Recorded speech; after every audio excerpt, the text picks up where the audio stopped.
Want to grow your business fast? With TikTok ads, anything is possible. If you've ever thought about advertising your business on TikTok, now is the time to do it. You can drive more customers to your websites, sell products right in the app, and you can even use TikTok's creative tools to easily make content and find creators to help sell your products for you. Find new customers today. Just open your browser, type in getstarted.tiktok.com/TikTok ads, and grow your business fast. What is birth trauma? What causes birth trauma?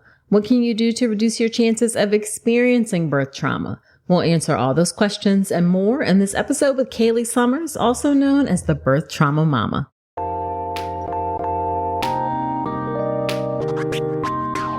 Welcome to the All About Pregnancy and Birth podcast. If you're having a baby in the hospital, you are giving birth in a system that too often takes away power from women over what happens in their own bodies. I'm Dr. Nicole Calloway Rankins, a practicing board-certified OBGYN who's had the privilege of helping well over 1,000 babies into this world. I've been a doctor for over 20 years, and I'm here to help you take back your power, advocate for yourself, and have the beautiful pregnancy and birth that you deserve. This podcast is for educational purposes only, and it's not a substitute for medical advice. Check out the full disclaimer at drnicolerankins.com/disclaimer. Now let's get to it.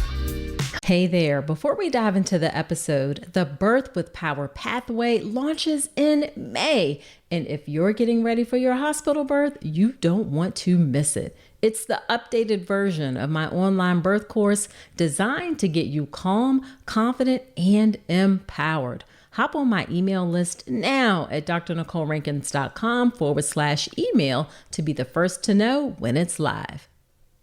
Hello there. Welcome to another episode of the podcast. This is episode number 262. Whether this is your first time listening or you have been here before, I am so grateful that you have decided to spend some time with me today. In this episode, we have Kayleigh Summers. Kayleigh is a licensed clinical social worker and private practice owner in Downingtown, Pennsylvania.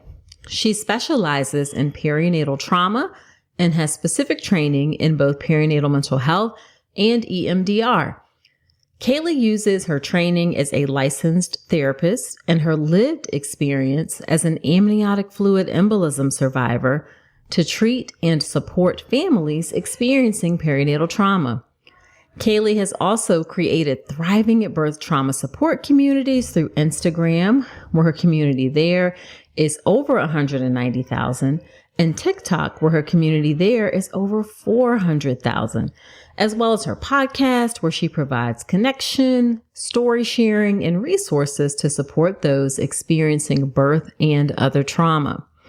We have an incredibly informative conversation about what is birth trauma, what causes it, how common it is, what are the symptoms of birth trauma, how you find a balance between something being traumatic versus something that's unexpected or unpleasant or different than what was expected for your birth experience.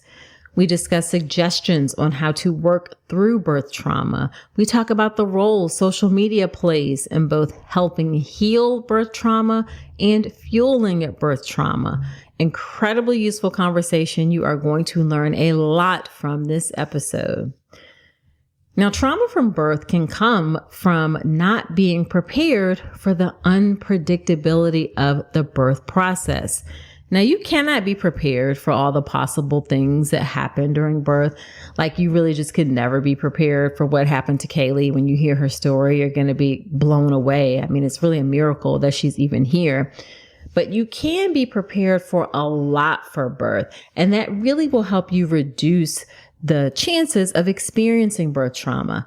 I help you get prepared for birth, not only through this podcast, but also through my childbirth education class, the birth preparation course. It will get you calm, confident, and empowered to really advocate for yourself and know what to expect with the birth experience for the common things that occur. You can check out all the details of the birth preparation course at drnicolerankins.com/enroll. And if you use the code Dr. Nicole, you will get an additional 10% off. So check that out at drnicolerankins.com/enroll. And let's go ahead and get into this episode with Kayleigh Summers, also known as the Birth Trauma Mama.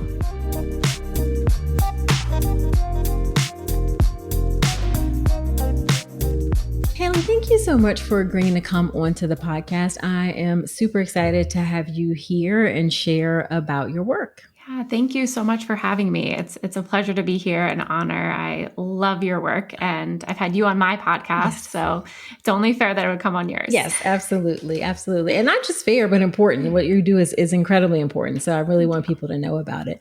So why don't you start off a bit by telling us about yourself and your work and your family, if you'd like. Yeah, of course. So my name is Kayleigh Summers. I'm a licensed clinical social worker who specializes in perinatal trauma.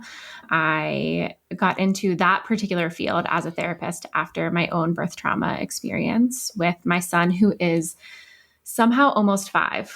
He will be 5 in July, which is wild. Time flies. So, yeah, it's a fun age.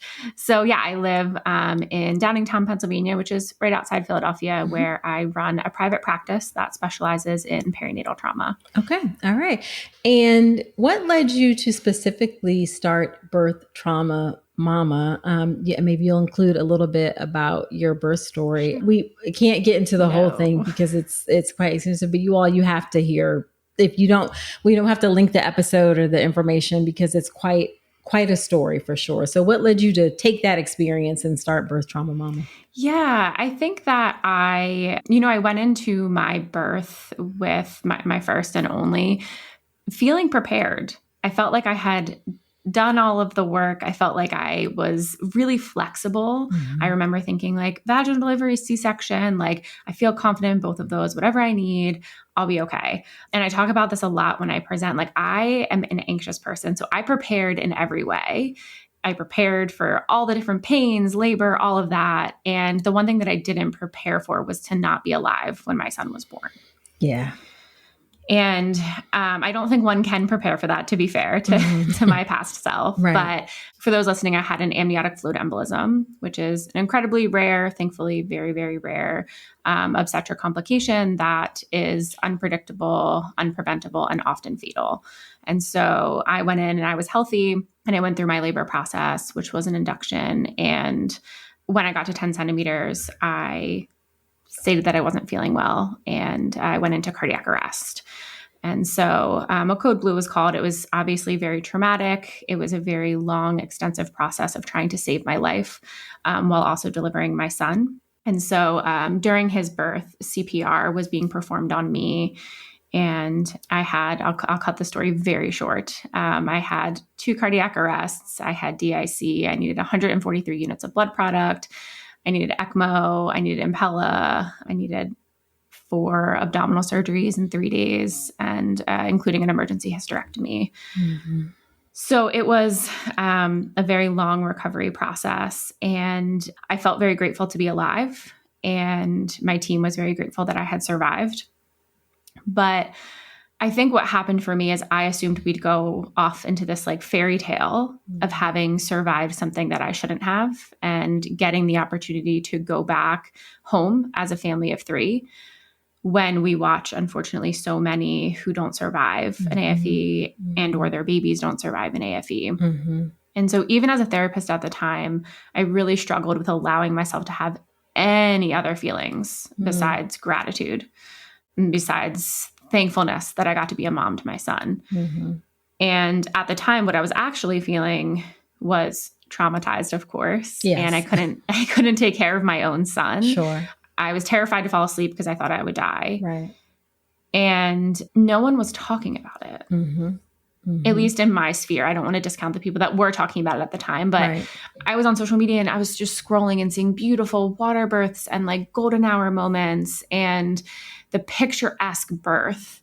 And no one was talking about when things go wrong, when your world gets turned upside down. Mm-hmm. And so that's when I started my space about 6 months after the birth of my son, which just so happened to be like a month before, 2 months before the pandemic started. And so I was definitely surprised, I would say, by how much people connected to that space and to the story. But I kind of feel like it broke open this whole world of people who were like, yeah, me too. Mm-hmm. And not just severe complications, because birth trauma isn't just severe or life-threatening complications. Sure. It is a full gamut of experiences, which we can get into a little bit more, that happened during birth. And people needed a space to talk about that. Absolutely. Absolutely. I always think it's it's interesting and admirable, really, when people take something that could be such a really difficult experience and turn it into something that has helped now thousands of people, women, process their birth experience. So that's beautiful. Thank you. And one thing I do want to ask is, what is your training, your education as a social worker? Because everybody and their, mother, sister, grandmother, and uncle, whoever's on social media talking about things. And not that we discount personal experiences, because of course that's important, but people should know like the training and the background of the person who you're learning from, because you need to know what influences what they're saying. So what's your training and education to do the work you do? Yeah, of course. So I'll start with, I have a bachelor's in psychology. I feel like who didn't get a bachelor's in psychology when they weren't sure what they wanted to do? I did know, I did at that point think I wanted to be a therapist, but I was actually an elementary ed major for 2 of my college years. Okay. And yes, so then I did transition into being a psych major. And then I went and I got my master's in social work, and I worked in higher education actually for a few years. And then I worked and lived at a boarding school, which is just an interesting existence. That's where I was at when I had my son. Okay. And then once I had my son, I did a lot of training in perinatal mental health. So I'm actually a PMHC, which means I'm certified in perinatal mental health, which means I have a bunch of training and had to pass a test to be certified in that through Postpartum Support International. And then I also have training in some trauma modalities like EMDR. I'm trained in EMDR, as well as kind of the start of being trained in internal family systems therapy. Okay. All right. Thank you. I think all of those things are really important, because I value people. You take this work very seriously, is what I'm getting at. Yes. And, staying up on things and up to date on things, which is really important. Yeah. So let's get into, what is birth trauma? What is the definition of birth trauma? I think it can vary depending on who you ask, but I like to very broadly define birth trauma as any experience during or related to birth. Now, we can kind of talk about the bigger umbrella perinatal trauma, which is trying to conceive, pregnancy, birth, postpartum, any trauma that happens in any of those environments. And by trauma, we mean anything that truly overwhelms the nervous system's ability to cope in that moment. Got it. That will look very different for each person. And that's why trauma is so subjective in nature. Gotcha. That makes a lot of sense. Can you give like 2 or 3 examples of what would be considered a traumatic birth? Yeah. So the way that I actually like to talk about it is that there are hundreds, thousands of different scenarios that can create trauma in birth. Most often they fall into 2 categories. Okay. One is treatment provided by the care team. Okay. Whether that is mistreatment, whether that is obstetric violence, but treatment by care team providers. And then the other side would be a threat or a perceived threat to life or safety. Let's talk about something most pregnant women aren't getting enough of: omega-3 DHA. The recommendation is over 200 milligrams a day, but less than 5% of pregnant women in the U.S. meet that. That's one of the reasons I love Ritual's Essential Prenatal. It has 350 milligrams of vegan DHA, plus other key nutrients like methylated folate and choline to support baby's neural tube development. As an OBGYN, I appreciate that Ritual goes beyond the basics. The formula is science-backed, third-party tested for heavy metals and microbes, and every ingredient is traceable. And the delayed release design, it's gentle on the stomach, something that really matters, especially if there's trouble with nausea during pregnancy. You deserve to know exactly what you're putting into your body, especially when it comes to prenatal multivitamins. And with Ritual's dedication to traceable science and sourcing, you always will. See for yourself with 25% off your first month at ritual.com/Dr. Nicole. Start Ritual or add Essential Prenatal to your subscription today. That's ritual.com/Dr. Nicole for 25% off your first month. Now, how do you find the balance between something that is being traumatic and then something that is unexpected or unpleasant, but actually in the realm of what would be considered normal for birth. Like an example of that is I was talking to someone at work the other day, and she was saying her sister had pushed for 3 hours for her baby. And she said she was traumatized by having to push that long. But 3 hours of pushing actually is within the realm of normal, especially for a first time baby. So how do you make that balance or distinction? Yeah. Or is it important to make? Yeah. So it's actually not my call.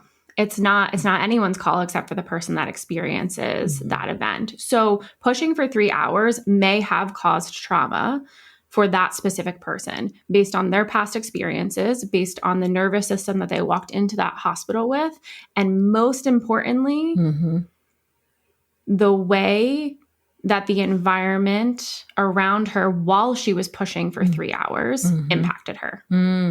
Okay. So I will always say it is, I'm not going to speak in absolutes, but it is less about the mode of delivery or the event that happens and more about the way it's communicated and carried out, which is not always the fault of providers. It is at times, but like I'll take mine, for instance. No one's fault. Right. But the way that my C-section was carried out was while I was not alive. That's traumatic. Yeah. And so it's, again, less about the mode of delivery, more about the way it's communicated and carried out. And with trauma in general, it's actually less about the event itself and more about the way that our nervous system and our brain processes that event. Gotcha. Which is why those who have experienced things like sexual assault are at a higher risk for experiencing their birth as traumatic. Got it. That makes perfect sense. And a really important point to make. So how common is birth trauma, and how are we like measuring how common birth trauma is? Yeah. So right now, the most recent statistic puts it at 1 in 3 individuals perceive their birth as traumatic. Okay. Now, because it's a subjective experience, we have to base it on self-report in the sense of like trauma. PTSD is a different story, and that's because that has a very specific criteria that we have to meet. Okay. Someone can be traumatized. They can experience trauma and have symptoms of trauma without meeting the full criteria for a PTSD diagnosis. Okay. Got it. So when we say like, okay, but how many people are actually diagnosed with PTSD? We're missing a large group of people that are negatively impacted by their trauma that don't reach the criteria to be diagnosed with PTSD. Okay. So in the research, we're looking at about 1 in 3. And I like to really show how much that is by breaking down the math that is over 1 million people in the US alone each year feeling traumatized by their birth experience. And that's a lot of people. As a lot of people. Yeah, a lot of people. Do we know like what people characterize as why they describe it as traumatic? And maybe that goes into my next question is, what are symptoms of birth trauma? Yeah. So we see a lot of re-experiencing, a lot of rumination. Like the picture that comes to my head when I think of someone who's experienced a birth trauma is like sitting on their couch or in a nursery chair, feeding their baby in whatever way they're doing that, and just replaying it over and over and over in their head. Okay. That's really common. And then there are obviously triggers that happen, like the smell of the hand sanitizer in the NICU or the beeping in the ICU. People just talking about birth in general can make our nervous system have a reaction that feels like flooding and overwhelm. And typically we see with trauma like a hyper arousal of the nervous system, which is that typical like hypervigilance. We might mistake it for anxiety, especially postpartum anxiety. Right. And then the hypoarousal, which is more of that dissociated, numbed out, disconnected feeling that we see kind of on the other side of a trauma reaction. Got it. Okay. All right. That makes sense. So what do you say to people who say, I mean, is this really trauma? You know, yes, this wasn't a great experience, but my baby's fine. I'm fine. What do you say to those folks? If the person is saying it themselves, like, I'm good.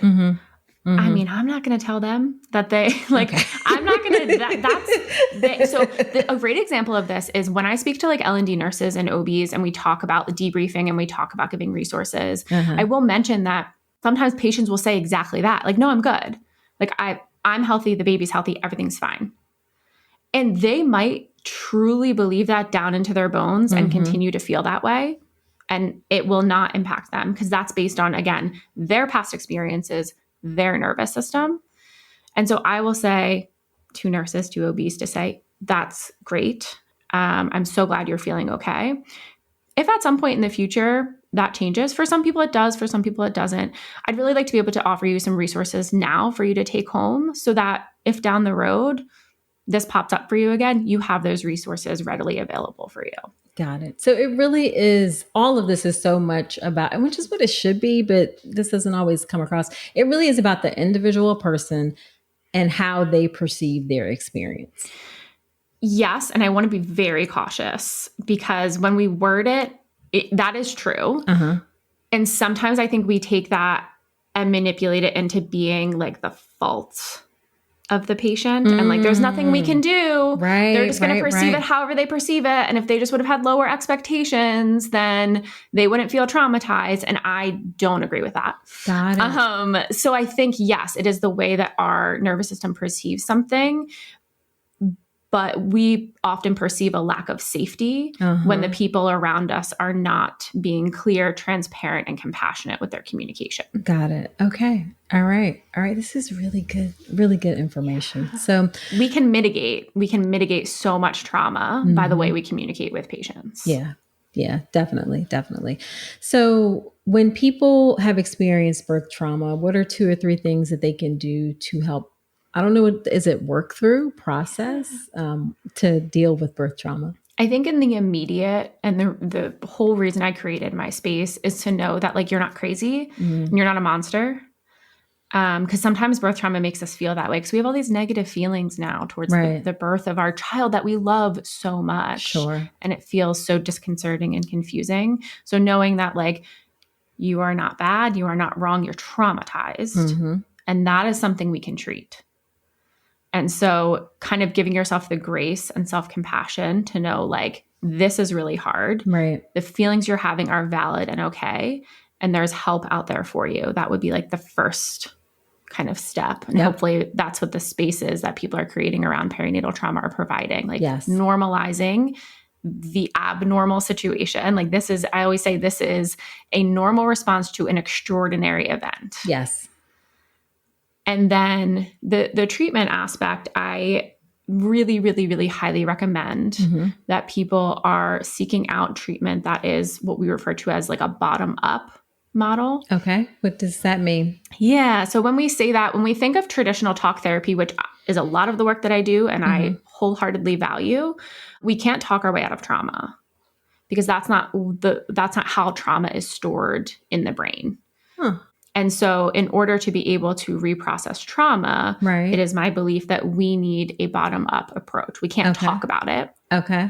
We have to like feel it. Okay. And access that part of the brain to be, I say we kind of like reach in, pull out the traumatic memory and things like EMDR, IFS, brain spotting give us access to that part of the brain. Okay. And then we're able to reprocess it and reorganize it into our typical memory. It's not going to make it feel happy or good. It's still going to feel sad. It's still going to feel hard, but it's not going to activate our nervous system in the same way that completely overwhelms us. Got it. Okay. I don't think I've ever heard that before. And it makes perfect sense. So what is EMDR or what are some of the modalities you just talked about? Yeah, of course. So EMDR is eye movement desensitization and reprocessing. It's a mouthful. Yes. And it's, we see it in the research. It has been shown to effectively decrease trauma symptoms. And I think sometimes EMDR seems a little hokey. I'm always like to my clients, I'm like, listen, I get it. Right. Even in the training, I was like, we'll see about you. Right. But it uses eye movements or really any bilateral stimulation. So sometimes we'll do tapping on either side when I work virtually with clients. And again, it kind of allows us to access that part of the brain to be able to then, in a way, desensitize that memory because it's fragmented when it happens. Right. The way that's processed is it gets fragmented. And my favorite thing is when clients will like describe their story. And at the end, almost every single person I've ever met with will say, I'm so sorry, that was all over the place. And I'll say, that's because that's how your brain processed it. Gotcha. Okay. Yeah. Okay. Yeah. All right. Because the part of our brain, I could go on for days, but Yeah, the part of our brain, the part of our brain that's kind of simplistically put in charge of memory, the hippocampus, goes offline during trauma. And so the hippocampus gives us two things. It gives us like a beginning, middle, and end. It gives us a story to our memory. Right. And it also gives us, I view it as like a stamp. It gives us like this stamp that says, this happened in the past. That no longer exists when a trauma occurs and the fight, flight, freeze, fawn, et cetera, takes over. That's a different part of the brain. Okay. And the way that we see this the best is a recent study that came out that talked about trauma. And it had participants record themselves saying, like reciting a happy or neutral memory, a sad memory, and a traumatic memory. And then they played it back to them while imaging their brain. Okay. And when they played back the happy, neutral, and sad memories, the hippocampus was activated. Right. Because that's our like quote unquote memory center. Right. When they played back the traumatic memory, it was actually, I believe it was the posterior cingulate cortex that was activated, not the hippocampus. And the posterior cingulate cortex is involved in kind of like internal processing, daydreaming. Right. So what the information that gave us was when you think about or re-experience a trauma, it doesn't act like a memory. It acts like a present experience. Okay. This is really helpful information. Good. Yes. So, and I want to be clear, you're not saying that talk therapy isn't important. We love talk therapy. Okay. And it builds rapport and it's important and it works in a lot of, especially for, getting clients into therapy for the first time. Most of my clients that I see for perinatal trauma, it's the first time they've been in therapy because it's like the first time that their world has been like cracked wide open in this particular way. Okay. Okay. And so, I love talk therapy. It's amazing. And I think we need tools that allow us to reprocess trauma, and talk therapy is not that.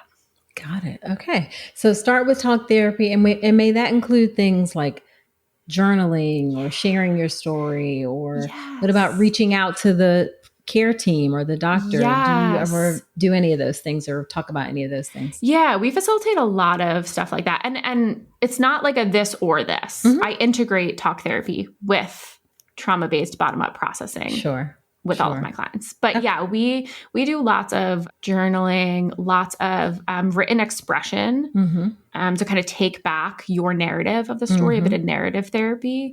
And I'm a big fan of people returning if they had a positive experience with their providers. Okay. Of returning to speak with their providers, to get more debriefing, to better understand their experience from their provider's perspective. If their provider was a part of their trauma, it can do a ton of harm. Okay. To go back and try to get answers from that doctor, because that doctor may not react in the way that the patient is assuming or hoping that they would. Like they're looking for repair. A patient in that situation is often looking for repair. Right. And I will maybe say, like, let's pause and think about this. What happens if that doctor reacts with like, it wasn't that big of a deal. I don't know why you're so upset. How harmful would that feel for you? Gotcha. Yeah. Gotcha. Okay. So if they have a negative expectation or a negative association, because maybe, as you mentioned, it was part of the way their treatment team care for them, then you may suggest not going back to talk about that? Or maybe what about like even sharing a letter to get your thoughts out? Like what are thoughts, things like that? You hit the perfect. I'm a big letter writing therapist. I love the exercise of writing a letter, regardless of whether we're sending a letter or not. Often we're not actually sending the letter, but getting out what you would hope to say to that provider. And then maybe I've had a few clients where down the road, they're like, actually, I want to send this now. I feel like I'm in a place where I don't care if I don't hear back from them. Like whatever happens, but I need it to be sent. That's definitely something we'll do.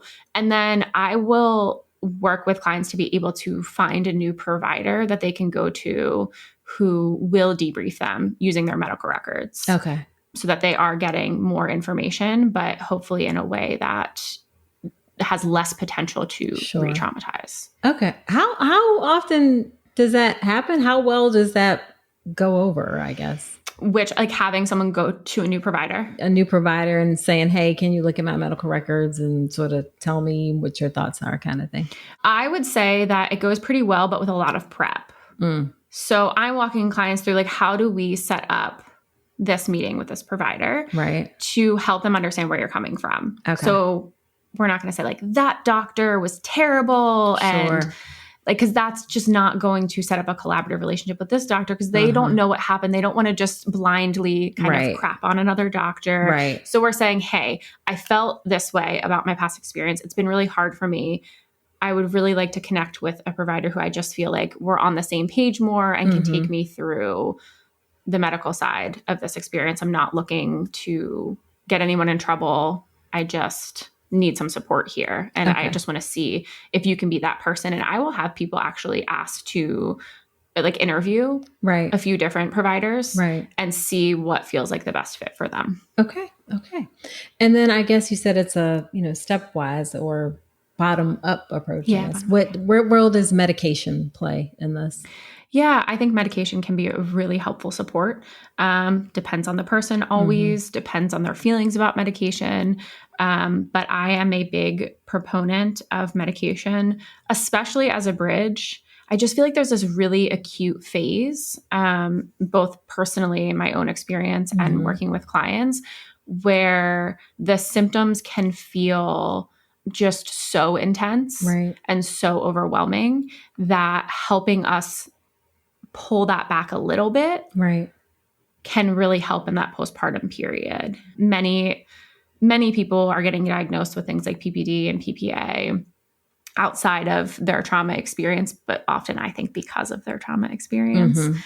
And so medications to help counteract some of those symptoms can be really helpful. I see it used a lot in kind of severe maternal events or experiences like we have this really high rate of health anxiety that makes it really difficult to function. And I've seen a lot of success in both combined therapy and medication with treating some of that. Okay.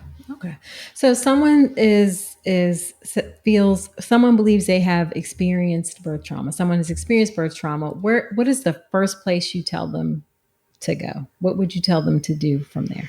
Yeah, I would want them to get connected to a therapist who is specialized in both trauma and perinatal mental health. So Postpartum Support International has a directory that you can like toggle things like EMDR, trauma, and they're a great place. The Touchstone Institute is also another one that they're like a training institute, and they train clinicians in perinatal mental health and specifically in perinatal trauma. They also have a directory on their website where you can put it in your state because it has to be within state. I don't know if people know this, but for social workers, for LPCs, for anyone at a master's level clinician, we have state parameters. So we can only practice within the state that our license is in. Okay. That is good to know. Good to know. And when do you think people should seek professional help? Like at what point, is like, this is too much or is that, how do they think through that decision? So I think if we look at the research, like the earlier we get treatment for trauma, the better. And I also understand that there are constraints to that. Whether it's, if people don't want to be in therapy. I don't want them to be in like I want them to take all the time they need until they feel like, you know, it's not always going to feel great to sit in therapy. I was in therapy this morning and I'm like, oh, this is work. Right.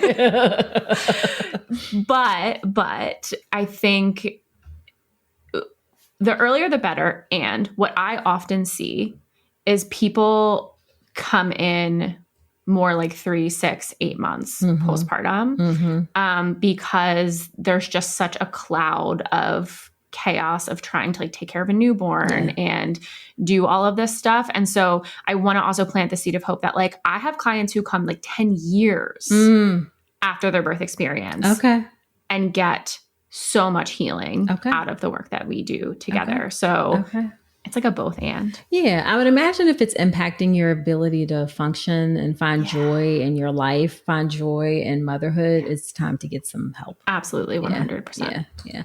Now, sort of random question. What role do you think social media plays in both helping heal birth trauma or also fueling birth trauma? I love this question. This is a very good question. So I think a lot of things about this. I think that spaces like mine and others talking about perinatal trauma are twofold. They're for people, like when people find my space, I actually think it's less about preparing for birth, honestly. Okay. Like that's never actually been my goal. Right. For others. My goal would be like, hey, birth trauma exists. I want you to know that. That's it. I just want you to know that when you go into your labor, because then if you end up on the other side of your experience with all of the feelings that we've had that make us feel crazy and make us feel like a monster, you know that's not what's happening. You know this is birth trauma because you've heard of it. Right. And you know exactly where you can go to find support in other stories like yours. Gotcha. And I think that there's a wealth of information and misinformation online right now about birth that makes it very hard for new parents or prospective parents, soon to be parents, to navigate. And it is just a really hard place to be. I see it with parenting in my own, like it's just like there are so many decisions to be made. Right. And I think that there are a lot of people who are coming in and saying like these social media spaces are making patients' expectations too high for birth, and that's traumatizing them. Right. Don't agree with that, honestly. Okay. I don't. I think everyone gets to have their own expectations of birth. And I do think that it is the job of the care team to get curious about maybe birth plans that are more inflexible, or to get curious about birth plans that are 15 pages long, not so much this is ridiculous and this is going to cause trauma, but like there must be a lot of anxiety and fear coming in for this patient. And how can we meet them where they're at to make sure that they can have a comfortable experience? Gotcha. A safe enough experience. Gotcha. Would you, and I think you touched upon this earlier, that trauma isn't necessarily about your birth not going the way you expected. Like there is room or space to not be traumatized by the fact that, hey, I did end up having a C-section, even though that's something that I wanted. Is that fair to say? Or something that I didn't want, rather. Yeah, absolutely. And there is merit in flexibility when people are going into their birth experiences. And I also think that telling patients that if they don't have expectations, then they won't be traumatized is a cop-out. I agree. Because I had very little expectations of my birth. And I was traumatized. So the equation doesn't always work. Yes. Yes. And I think like, again, if a patient has a C-section, an unplanned C-section, and they are devastated about it, if we approach them and we say, that makes sense, it makes sense that you would be devastated about it because this wasn't a part of your plan. Right. And this isn't what you wanted. And I'm really sorry that this is how, it had to be, or this is what we had to do. I want you to know it's not your fault. That changes patient outcomes. That protects from trauma. Right. On the other hand, we have people saying it's not that big of a deal. Yeah. C-sections happen all the time. And that comes from a good place. That comes from a place of wanting to reassure, but it dismisses and invalidates and actually increases the risk for trauma for that patient. Yeah. It's just like, I can't stand it when people say, just be happy you have a healthy baby. Like there's just so much more to it than that. And we actually, I'm working on a post for this for today, we're recording World Maternal Mental Health Day. And we straight up look traumatized patients, women and patients in the eyes and say, at least you and your baby are healthy. Traumatized. Right. They're not healthy. Right. No, they're not. It's wild. Yeah. So yeah. It's like there's more than just like being able to physically walk out of the place. Like exactly. that, there's so much more to health than that, for sure. Like a huge part of your health is more than that. So is there anything that people can do while they're pregnant to help mitigate birth trauma? Yeah, I think it has a lot to do with your support team and your care team, which isn't always as much of a choice as we hope it is in terms of like who's on call, how your hospital system works. Yeah. But I think having a doula or a support person that knows a lot about birth, about labor. I don't like to talk about doulas as if like just having a doula is like the miracle change to all trauma. But we know from the research, it helps a significant amount. Right. And so I'm a big fan of doulas. I'm a big fan of preparing a flexible birth preferences situation, more for like your understanding of like, if this goes this way, if this goes this way, right? What are our options here? What are our choices here? And even more so like a postpartum plan. Yeah. So important. We don't talk about that enough and should start talking about it like in the third trimester, actually, like around 28, 30 weeks, like what's going to happen when this human is here that you have to take care of. Yeah. And how do you find time to take care of yourself? Yes. If something, especially if there's trauma involved. Yeah, absolutely. And I'm curious, in your own experience with folks you've worked with, do you see, I know this may be hard to say, but do you see that people's trauma most often comes from the care that they received or like from their care team being mistreated, or is it from an unexpected event? Like, what do you see? I'm just curious. I think that the overwhelming amount of birth trauma comes from care received. Yeah. I think I become a little bit of a magnet to like severe maternal events because that's my experience and I speak to that. Right. I also speak to obstetric violence and mistreatment, but I think I see more severe complications in my space just because that's my experience. Sure. Yeah. But I do think, and from other colleagues who are meeting with clients on a daily basis, the overwhelming amount of trauma comes from provider care. Okay. And I think we could even like lower rates of trauma, not only, and I want to be clear about this. I don't think I think there are bad providers, 100%, just like there are bad therapists and bad people in every profession. And I think an overwhelming amount of provider care that's causing trauma is not malicious or overt. And I think that there's a lot we can do in those situations to communicate better with patients, to make it a collaborative care model rather than a power dynamic that favors the medical provider. Yeah. But I think that providers can't be perfect. Like I want to say, like you hold so much power in your ability to change patient outcomes when it comes to trauma.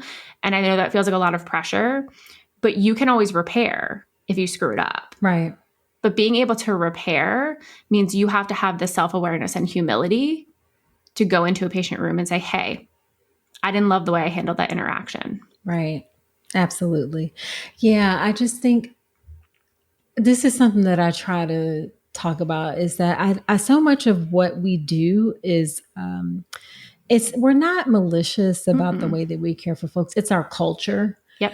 and how that impacts people. And we don't realize it. For instance, something as simple as asking permission before doing a vaginal exam can be actually pretty traumatizing to someone, which I didn't realize for years, because we're so taught to just go in, do an exam, and not necessarily, if the person doesn't say stop, then that must mean that they're okay with it. And that's not true. Like, you need to specifically stop and ask before you do things in somebody's bodies. Same sort of things like, oh, they just came in and just broke my water, or they just came in. I think so. A lot of it is, like you said, some of the things that it's not necessarily malicious, but they're actually not difficult things to change about the way that we practice that would make a big difference in people's perception of their birth experience. Yeah, 100%. The paternalistic care model has a massive impact on the way that patients are treated, and provider trauma. Yeah. There's a lot of trauma in the medical profession. And again, the system isn't really helping providers and care teams to be able to take the time and have the resources to treat their own trauma. Yeah. That is true also. Yes. That's a topic for a whole nother. I know. It's a whole nother episode. Yes. Now, as we wrap up, what would you say is the most frustrating part of your work? I love that question. I don't think I've ever been asked it before. You know what?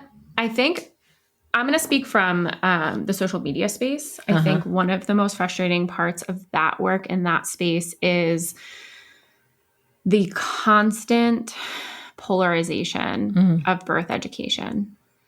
I feel like I'm stuck in between. I had incredible care providers. Right. I had the most wonderful, empathetic care team in the world. Right. And I still understand how people don't. Right. And so much of what happens in the birth space, I think, is impacted by trauma. Yeah. And so you have people who are free birth, home birth, absolutely, because they've been so traumatized by the medical system. And I am all for anyone's birth decision that they want to make. Right. Because it's them and their body. You go. Right. I am happy for you. My trauma has settled in a way that the decision for me, if I were able to have more kids, would be obviously in the hospital. But that doesn't mean I, again, don't agree with home birth for others. Right. But we don't have a lot of that middle ground. And what happens is it makes for very antagonistic relationships between patients and providers on both ends. Yeah. And so when I try to talk about obstetric violence, I get a lot of pushback from providers. And when I try to talk about the merits of all of the interventions that were done to save my life, I get a lot of well, you had an induction. What did you expect? Right. And so it's can we get a middle ground here? Right. And there are people that have this, but everything becomes a pushback against the other side. Yeah. And birth is over medicalized. I agree with that. Right. And I also don't think everyone should be birthing at home. Right. Exactly. So medical intervention is required and needed in a lot of situations. And the argument becomes, if we take birth out of the hospital, we solve the problem of birth trauma. And I could not disagree more with that. Because one, we can't take every birth out of the hospital because we have high risk birthing individuals. That is unfair to them. Yeah. Or some people want to be in the hospital. Well, yeah. I mean, me. Yeah. I mean, but totally. They want the safety net, but they also want, but then, and on the other hand, they want providers who believe in physiologic birth. Yes. Yes. Yes. Absolutely. And we are lacking that. I will. 1000%. That is very true. Yeah. And then also on the flip side, her home, all birth has risk, including birth outside of the hospital. I had and this is not common, but I had a unfortunate story on my podcast of someone whose baby died after a home birth. Not that that's common at all, but was it Erica? Zavadar? Yes. Uh-huh. Yes. Yeah. She's wonderful. Yeah. Yeah. So, it's just, I think if we just started from centering the individual needs of like each person and what they want, like you want a home birth. Okay. Is this good for you? Then let's make it good for you. Okay. You want to be in the hospital and you want an epidural the second you hit the door. Okay. So let's make it good for you. So anyway, I think we're sort of saying the same thing. Hopefully we can kind of spread the word. And then on the flip side, I asked most frustrating. So what's the most rewarding part of your work? Oh man, there are so many rewarding parts. I really do think it's like helping people be able to like heal from their birth trauma, right? Mm-hmm. But really it's that moment of people realizing, oh, it's not me. Mm-hmm. Like I'm not wrong or bad or crazy. Right. There's something that happened to me. Mm-hmm. And I have this community of people that can support me. Sure. And also something very specific to me that I take a lot of like pride and I get almost emotional thinking about it is getting to work with individuals who are going on to have a subsequent birth experience. Yeah. Which I've had to do a lot of my own work around before I obviously was in a situation to be able to help other clients do what I can't do. Right. But oh my gosh, the joy of and then I get to see them postpartum after they've had their second experience and whether the experience is complicated or not. Right. They have a different experience and a different nervous system approach to that experience. So it almost always ends up being a somewhat neutral or positive experience, which is cool. That is awesome. So what's your favorite piece of advice that you would give to an expectant mom or parent? Maybe it's the sign that's behind me, which might be backwards in this, but it says what's coming will come and we'll meet it when it does. And that's easier said than done. I want to be very clear as an anxious girly. I get that. But we can't control our birth. And it's one of the biggest uncertainties in life. And we have to be able to lean into that uncertainty. Knowing, right? So anxiety is not only our overestimation of how terrible something will be or how scary something will be, but it's also our underestimation of our ability to handle it. And so I want to remind people that they can handle what comes their way and that if unfortunately something really not great comes their way during their birth experience, that we are on the other side waiting for them to support them. I love that. Love that. So where can people find you and all of the wonderful resources and things that you offer? Yeah, you can find me on Instagram or TikTok at thebirthtrauma_mama. I also have a podcast called The Birth Trauma Mama Podcast and my website, which is thebirthtraumamama.com. Okay. All right. Well, thank you so much for agreeing to come onto the podcast. This was such useful information. I know I personally learned a lot myself, and I know the listeners did too. Thank you so much for having me. It was such a great conversation.